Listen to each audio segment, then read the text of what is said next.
بسم الله الرحمن الرحیم. زه نثار محمد تاسو سره نیغ په نیغ د خپل یوټیوب چینل معلومات د کلي نه مخاطب یم. امید لرو چې ټول دوستان مشران کشران به ښه وي. الله دې ټول ملګري خوشحاله ساتي. دا یو ښه پیغام د خوشحالۍ د روژې په بابت کې تاسو ته درکوم. زمونږ په یوټیوب چینل د ایمان رڼا یو پروګرام شروع کوو. الله دې حضرت مفتی صاحب سره ښه وکړي. مونږ د دې ډېر احسانمند یو چې مونږ له د دې په بابت کې خپل ټایم قیمتي وخت راکړلو پید کیږو. نو زه غواړم چې په خپل یوټیوب چینل باندې د روژې په متعلق باندې د مفتی صاحب نه د علم په بابت کې یو څو مسایل اورو او زه به تاسو سره شیر کوم. تاسو به انشاءالله د دې نه فیضیاب کیږي. خو خصوصي دوستانو ته دا خواست دی چې مهرباني وکړئ ویډیو زیاته نه زیاته شیر کوئ. چینل کچا نہیں سبسکرائب کړئ چینل سبسکرائب کړئ. ویډیو لایک کړئ. زیاته نه زیاته شیر کړئ چې په دې ثواب کې تاسو هم شامل شئ. نو حضرت مفتی صاحب. الحمد لله رب العالمين والصلاة والسلام على سيد الأنبياء والمرسلين. أما بعد فأعوذ بالله من الشيطان الرجيم. بسم الله الرحمن الرحيم. كتب عليكم الصيام كما كتب على الذين من قبلكم لعلكم تتقون. صدق الله العظيم وصدق رسوله النبي الكريم الأمين. إن الله وملائكته يصلون على النبي يا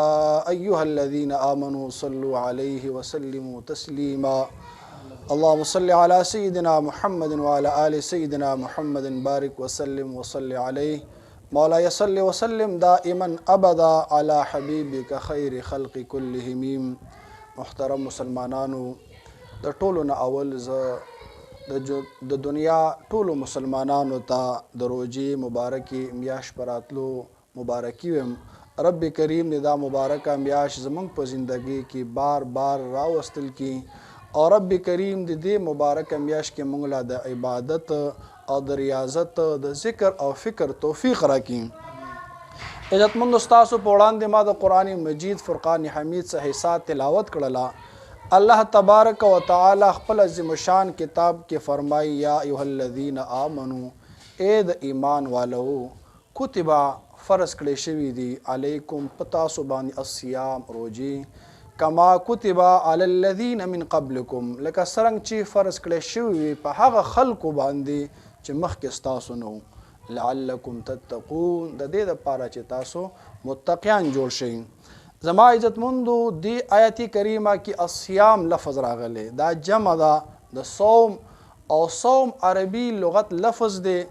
دا روژې ته ویل کیږي. او صوم یو لغوي معنی ده یو اصطلاحي معنی ده. د صوم لغوي معنی دا ده الامساک والکف عن الشیء، د یو څیز نه ځان حصارول، یو څیز نه منع کېدل دیتا صوم وي. لکه قرآن مجید کې رب کریم د دې لغوي صوم ذکر هم کړی دی. حضرت مریم علیه السلام چې کله حضرت عیسی علی نبینا علیه الصلاۃ والسلام وزیږولو، نو چون کې هغه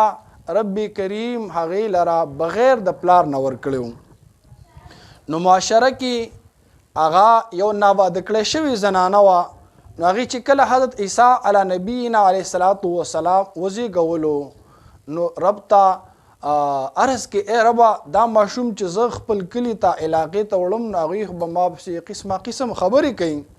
نو الله تبارک و تعالی هغې ته وفرمایل قولي انی نظرت للرحمن صوما فلن اکلم اليوم انسیا. ته هغوی ته دا ووایه چې ما رحمان د پاره الله د پاره د صوم نظر منلی دی، یعنی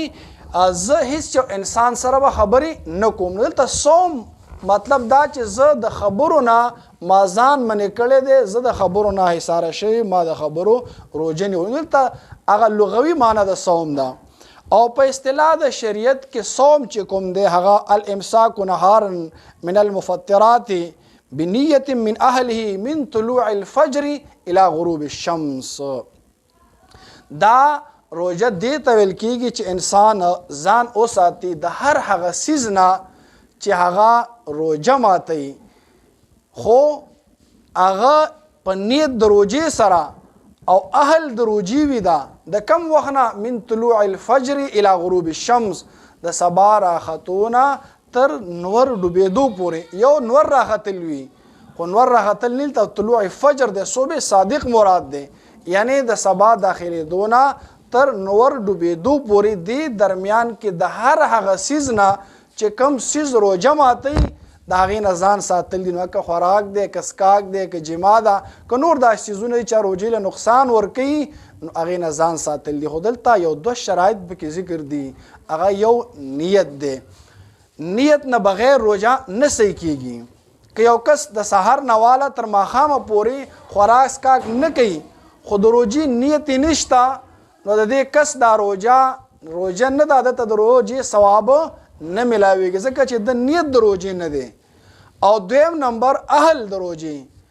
نو که چېرته یو کس دی هغه د روژې نیت خو کړی دی خو دا کس اهل د روژې نه دی نو که دا هم د سحر نه تر ماښامه پورې ځان وږی تږی او د خوراک څښاک نه حصار کړي بیا هم د روژه نه کېږي مثلا یو زنانه ده هغې باندې خپله ماهانه بیماري راغلی حیض یا نفاس دی ماشومې شوې د ولادت نه پس بیماري ده نو هغه که چېرته د سحر نه نیت هم وکړي تر ماښامه پورې هغه خوراک څښاک هم ونه کړي د هغې روژه نه کېږي ځکه چې دا اهل د روژې نه ده دغه شان یو کافر دی غیر مسلم دی هغه د روژې نیت د سحر نه وکړي تر ماښامه پورې هغه خوراک څښاک نه کوي نو د هغه روژه نه کېږي ځکه د اهل د روژې نه دی دا مسلمان نه دی نو لہذا اول دا ده چې دا به نیت د روژې وي دویم دا چې دا به اهل د روژې وي او د ورځې یعنی د طلوع فجر نه تر غروب شمس پورې دا ټیم دی چې کله نور ډوب شي وخت د ماښام داخل شي نو بیا دته د خوراک څښاک اجازه وي خدای خبره یاد ساتي احتیاط دا پکار دی زموږ د علاقو کې اکثر خلک اذان کېږي او هغه خوراک کوي نو دا یو غلط رواج دی ځکه کله چې اذان کېږي نو هغې نه دا پته لګي چې سحر داخل شوی دی نو چې کله اذان شروع شي نو سحر کې کېږي ورځ داخل شوي وي او دا بیا اوبه څکي نو د روژه د بالکل د سره نه شروع نه شوله ابتدا کې د روژه وخوړله او که چېرته یو وخت نه مخکې څوک اذان کوي چېرې زه د خپل ټیم نه مخکې اذان کوم نو خپل ټیم نه مخکې اذان کېږي نه نو لہذا احتیاط دین زموږ چې کوم دی دا په احتیاط باندې مبني دی نو د اذان نه کم از کم یو څو منټه مخکې روژه بندول دا پکار دي او همدا شان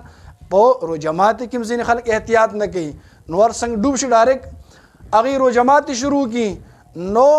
که چېرته وخت نه داخل شوی یو منټ د مخکې روژه ماته که نو ټوله ورځ هغه خواري هغه ضایع شوله نو لہذا ډېر تاخیر به هم نه کړي ځکه احادیثو کې د افطار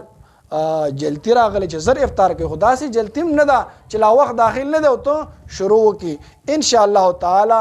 د روژې مزید فواید چې روژه څه دپاره موږ نیسو او بیانو دا د روژې صرف هغه لغوي او اصطلاحي معنی موږ بیان کړله انشاءالله دا ټوله میاشت به موږ تاسو ته که زندگی وفا وکړله روزانه یو درس پیش کوو په هغې کې به د روژې معلومات د روژې فضایل د روژې مسایل انشاءالله تعالی د قرآن مجید فضایل او مسایل د شب قدر فضایل او مسایل دغسې کمې اهم شپې ورځې په دې میاشت کې راځي اهم عبادات دي هغه صلات تسبیح دی او که نور داسې بهترین عبادات دي د تراویح باره کې موږ به انشاءالله تعالی په دې چینل باندې تاسو سره مخامخ یو او رب کریم دې دا میاشت زموږ بار بار نصیب کی او زموږ په ژوند کې الله دا میاشت بار بار راوستل کی او رب کریم دې موږ له په دې میاشت کې د عباداتو د زیات نه زیات عبادات کولو توفیق راکړي. واخر دعوانا ان الحمد لله رب العالمین.